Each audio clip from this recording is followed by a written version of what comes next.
We'll begin by creating a new file. We press Ctrl+N, and the new dialog box appears. Set the image size to 12 centimeters by 12 centimeters. Make sure the resolution is set to 72 dpi, and click OK. Let's select the Brushes palette. To load a set of custom brushes, we click the black arrow on the right side of the palette. We now see a flyout menu. Let's select Load Brushes.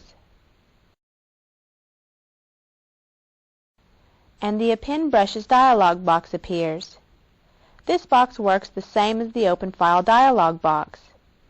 We click the Look In drop-down arrow and select the C drive from the list. Now we click Adobe, Photoshop, then Brushes.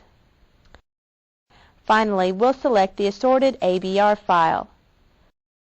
Then click Load. And the new brushes are loaded. The first brush is shaped like an eye. To see the rest of the brushes, we scroll down the brush palette and see brushes in the shape of a deer, a duck, circles, stars, and many others. These are just a few of the brushes that come with Photoshop. Let's double-click the eye-shaped brush, then change the spacing to 200%. By increasing the spacing, the image we paint will be more spread out across the canvas and recognizable. Click OK. Select the Airbrush tool,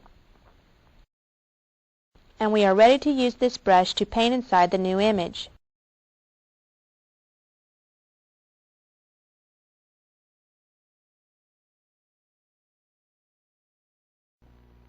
If we need a brush shape that is not listed, we can create a brush of our own.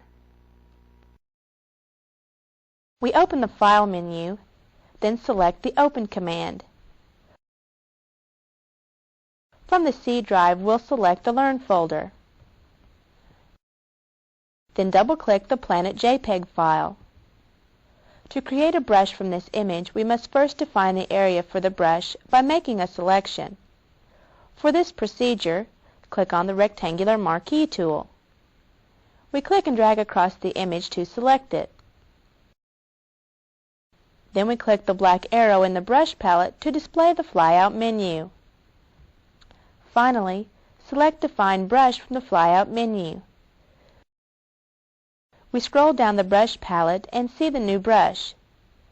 Let's double-click this brush. We want to change the spacing for this brush to 350%, so we enter 350% in the spacing box. And click OK.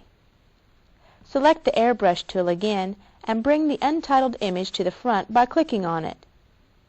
Now we can use this brush to paint inside the new file.